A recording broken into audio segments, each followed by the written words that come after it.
Buenos días, Carlos, ¿cómo estás? Buenos días, Paula. Un gusto de conversar contigo el día de hoy.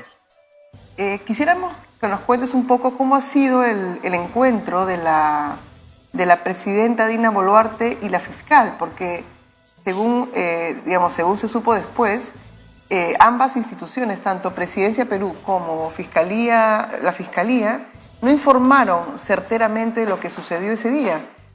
Era la presidenta yendo a declarar por estos casos, al final no declaró, pero ambas instituciones publicaron como si hubieran declarado. ¿Qué pasó en ese acto judicial? Sí, efectivamente, primero me parece que sería bueno capaz de interpretar un poco la propia citación, ¿no? La citación de Dina Boluarte se produce el día viernes por la mañana y a mí me dio la impresión de que era una reacción, más allá de que existe una obligación de que ella concurra a declarar como investigada, pero a mí me dio la impresión que era más bien una reacción a la investigación de Patricia Benavides por parte de la Junta Nacional de Justicia, ¿no? Es decir, una reacción de que está haciendo las cosas correctamente, ¿no? Porque hasta el día anterior se estaba discutiendo, por lo menos el Premier pretendía abrir una discusión de si es que Dina Boluarte podía hacer una declaración de carácter virtual, ¿no? Y de repente la Fiscalía lo cita, y además lo cita casi combinándola a que se presente presencialmente, recordándole que su condición es la de investigada y no de testigo. Ese me parece que es un poco el capítulo que da cuenta de la relación que podría señalar la fiscal de la Nación respecto a la presidencia de la República.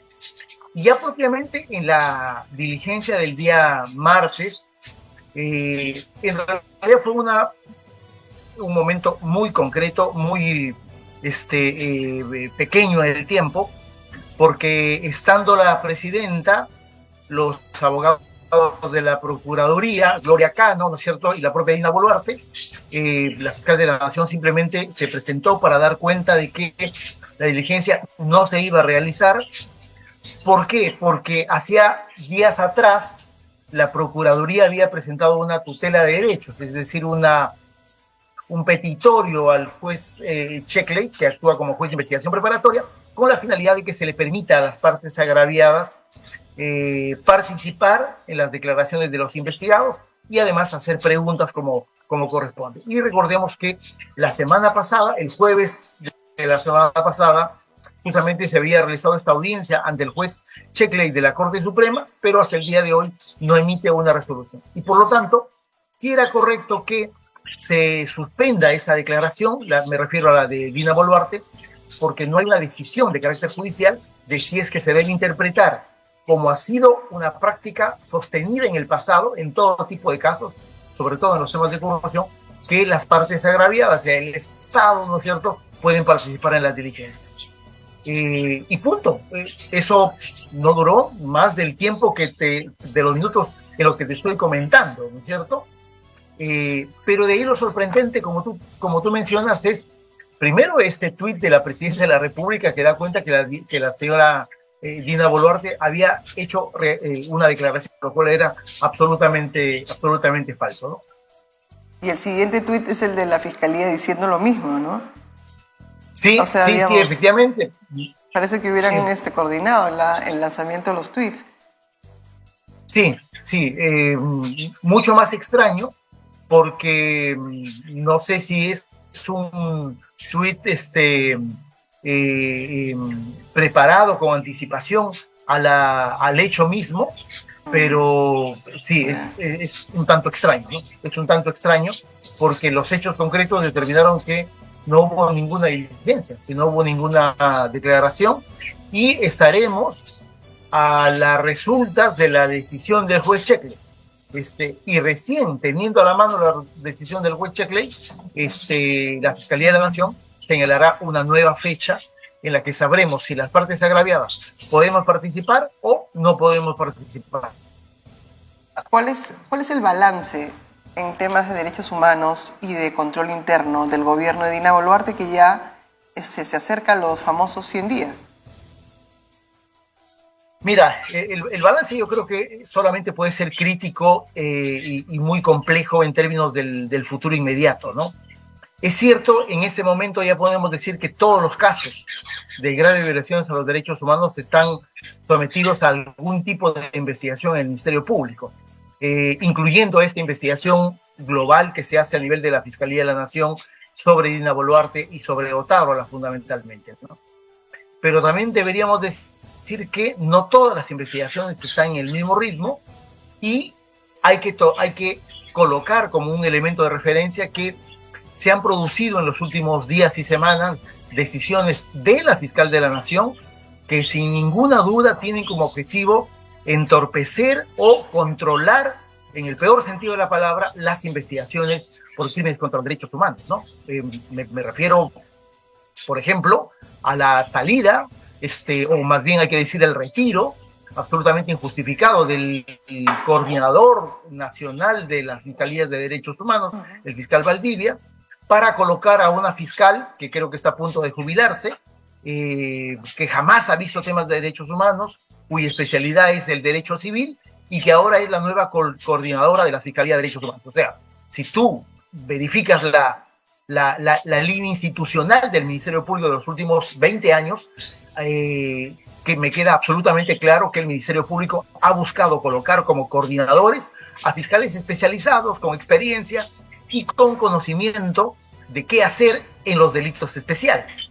Si tú colocas a una civilista para investigar crímenes contra la humanidad, mira, es obvio que tu intención es que no se haga nada o que no se sepa qué hacer o tener bajo control las investigaciones. Y algo parecido ha ocurrido, me parece, en el caso de Puno, ¿no? Puno es un departamento que, por las características del conflicto armado interno, no se creó una Fiscalía de Derechos Humanos, pero ante la masacre de Puno del 9 de enero, existía la posibilidad de que alguna Fiscalía de Derechos Humanos de Ayacucho o de Lima, que tienen competencia nacional, asuman esa investigación. El hecho concreto es de que el caso fue abierto por una Fiscalía Especial de Crimen Organizado, luego trasladada a una Fiscalía Penal Común de la ciudad de Juliaca, donde ha estado en realidad sin sostener un avance importante, y ese es otro hecho que el día viernes ocurrió. La fiscal de la Nación designó un fiscal especializado de derechos humanos para Puno, pero igual un fiscal que los propios abogados de Puno que están manejando el caso allá no tienen mayor conocimiento sobre la experiencia de este fiscal en temas de derechos humanos, ¿no? Por lo cual puede terminar siendo un riesgo latente sobre el curso de las investigaciones, ¿no? ¿Qué tienen que responder tanto el primer ministro Alberto Otárola y la presidenta Dina Boluarte de lo que sucedió en Ayacucho el 15 de diciembre pasado? Mira, tanto Dina Boluarte en su condición de presidente de la República como Alberto Otárola y los otros ministros de Interior y de Defensa, me parece que tienen que responder no solo políticamente, esta es una investigación de carácter penal, sino también legalmente y constitucionalmente, ¿no? La ventaja del caso que está en manos de la fiscal de la Nación nos da cuenta de un hecho importante, es decir, las circunstancias determinan que la Fiscalía de la Nación en este momento está investigando un hecho que tiene que ser denominado como un hecho global, ¿cierto?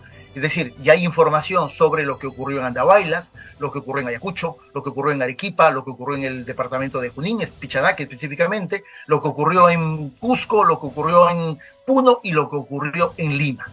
Es decir, si la Fiscalía de la Nación desarrolla una investigación en la línea correcta, en realidad estamos ante un evento que, como ya lo advirtió Amnistía Internacional hace un par de semanas, podría ser calificado como violaciones generalizadas a los derechos humanos. Y a partir de eso, poder verificar cuál ha sido la actuación de la Presidencia de la República y del Poder Ejecutivo en manos del despacho del Ministerio de Defensa y del Ministerio del Interior para enfrentar el proceso de movilización o de protesta con la utilización de la fuerza estatal, sea militares en el caso de Ayacucho, policías en el resto de casos. Y ahí creo que las primeras declaraciones que ha hecho Alberto Otárola en el mes de enero y en el mes de febrero dan cuenta que se ha definido, creo yo, una estrategia legal de parte de los ministros y de la presidencia, desde mi punto de vista simplemente suicida.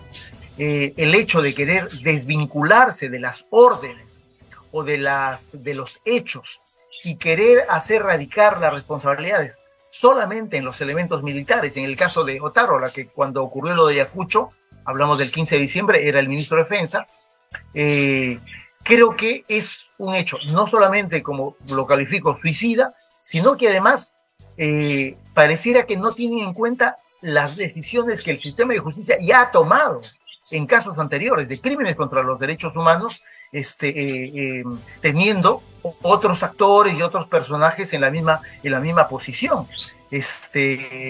Desvincularse y decir que yo no tuve conocimiento de los planes de operaciones y a mí nadie me informó y que yo simplemente hice recomendaciones como quien conversa con su vecino, siendo parte de una cadena de comando en base a lo que dice la Constitución política, que dice que la presidencia de la República es el jefe supremo de las Fuerzas Armadas y de la Policía Nacional. Eso no es una declaración protocolar, eso se traslada a un elemento de carácter operativo, porque también la Constitución dice que en estados de emergencia es la presidencia de la República la que dispone el ingreso de las Fuerzas Armadas. Por lo tanto, hay elementos de carácter legal, de carácter constitucional, que determinan un nivel de responsabilidad, y si nos vamos a la ley del Comando Conjunto, a la ley del Ministerio de Defensa y a reglas de carácter más operativo, nos damos clarísima cuenta de que lo que ha declarado Otárola es simplemente un hecho que no se corresponde con las responsabilidades legales que él tenía. Y probablemente sea lo mismo lo que diga la presidencia. Por lo menos ayer he visto una entrevista al ministro de Justicia, que se supone que es el asesor legal del presidente de la República o de la presidenta, y básicamente apunta en la misma dirección. Por lo tanto, ahí yo resalto dos hechos. Esta importancia de tener en el despacho de la fiscal de la Nación un hecho de carácter global que permita identificar la actuación, ¿no es cierto?, y las decisiones que se fueron tomando. Hay una pregunta, Paola, muy importante que le hace la Fiscalía a Otárola en las dos oportunidades. ¿Qué hizo usted cuando tuvo conocimiento de la primera muerte en Ayacucho? ¿Qué hizo usted y la Presidencia de la República ante la primera muerte en el departamento de Puno? Me parece que esa pregunta es de verdad muy importante porque trata de profundizar en la respuesta de Otárola respecto de cuáles fueron, si él dice no haber dado ninguna orden, por lo tanto, cuáles fueron los elementos de control que activaron como Poder Ejecutivo para que no ocurran las siguientes muertes. Tanto en Ayacucho como en Puno hay varias horas de diferencia entre el primer crimen y el último crimen. En Ayacucho hay 10 muertos, en Puno hay 17 o 18 personas asesinadas. Es decir, la respuesta de Otárola dice que siguieron preocupados y siguieron dando recomendaciones, dice, ¿no? Por lo tanto, creo que estas circunstancias nos comienzan a presentar un caso en el que, creo yo, que tanto Boluarte como Otárola saben perfectamente en ese momento la muy delicada situación legal que tienen, de la cual resulta harto complicado que puedan evadirla, pero parece que la estrategia que han definido es justamente hacerse un poco los tontos, ¿no? Decir que no tuvieron conocimiento, que nadie les informó, y que simplemente estuvieron preocupados y haciendo recomendaciones vía WhatsApp. Bueno, justamente por esa razón, nosotros hemos decidido el día lunes de presentar como testigo al presidente del Comando Conjunto, el señor Manuel Gómez de la Torre, porque él tiene que justamente dar su testimonio respecto de que se fue a Ayacucho porque le dio la gana, porque le pareció, o porque hubieron disposiciones de carácter superior. Y luego que nos informe cuál fue el mecanismo de información, ¿no es cierto?, hacia el Poder Ejecutivo, ¿no? Una de las cosas que también no ha quedado claro, porque ahora está muy enojado los generales y coroneles retirados de las Fuerzas Armadas, que han hecho un comunicado emplazando al primer ministro Alberto Otárola por zafar de la decisión, hacerse como mirando al techo, y eso pone en otra condición al gobierno de la presidenta Dina Boluarte porque está perdiendo los apoyos tanto de un grupo, extrema empresarial y de las mismas Fuerzas Armadas, que a través de sus oficiales retirados le envían un mensaje a Otárola como diciendo: cuidadito, nos quieres dejar a nosotros el muerto y tú también eres responsable. Se están moviendo cosas. Esta semana se han visto estas movidas, ¿no es cierto?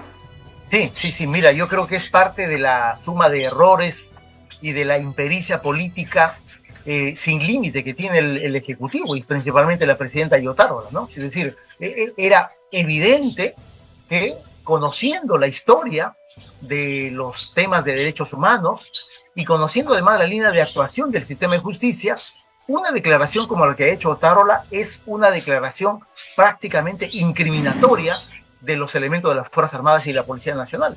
Y creo que la lectura que ha hecho la ADOGEN, que ha hecho esta bancada de congresistas que han sido jefes militares o jefes militares en retiro, es obvio que ellos han leído una suerte de, como se dice popularmente, de tirarle dedo a las Fuerzas Armadas, ¿no es cierto? Y eso creo que lo único que ha generado es un efecto político, como tú dices, de reacción negativa y de marcar distancia del sector militar, ¿no es cierto?, que sin duda alguna estuvo apoyando a Dina Boluarte, y marcar una clarísima distancia, en un tono, si uno lee el comunicado de la DOGE, en un tono casi amenazante respecto del Poder Ejecutivo. Creo que es una suma de errores que lo hemos podido verificar y que resulta difícil que puedan corregir, porque no solamente son declaraciones políticas hechas ante un medio de comunicación, sino declaraciones en una investigación de carácter formal y que va a tener consecuencias de carácter legal tanto sobre la presidenta como sobre el primer ministro. Carlos Rivera, abogado de las víctimas del caso de Ayacucho, estuvo con nosotros. Muchísimas gracias, Carlos, por la entrevista y hasta la próxima. Un tremendo gusto, Paola, y mira, no puedo, habiendo tomado conocimiento de algunos hechos de ayer, no puedo dejar de expresar mi más amplia solidaridad con Patricia del Río y con ustedes como medio de comunicación por esta suerte de estos actos que provienen de algo que solamente puede ser calificado como una cloaca en este país, ¿no? Pero mi solidaridad con Patricia, esperando verla pronto en su labor periodística. Hasta pronto. No, gracias Carlos por eso. Yo también me sumo. Patricia del Río sigue siendo parte del equipo de Nativa. Estamos muy consternados y la apoyamos porque si sabemos algo, las mujeres periodistas en este país, desgraciadamente, es del bullying, del acoso, y creo que es muy entendible lo que ha sucedido y esa decisión de tomarse una pausa y esperar a que vengan mejores tiempos y que estemos, listos para responder estos ataques, ¿no? Muchísimas gracias por la solidaridad con nuestra colega Patricia del Río. Ok, Paula, mucha suerte. Hasta pronto.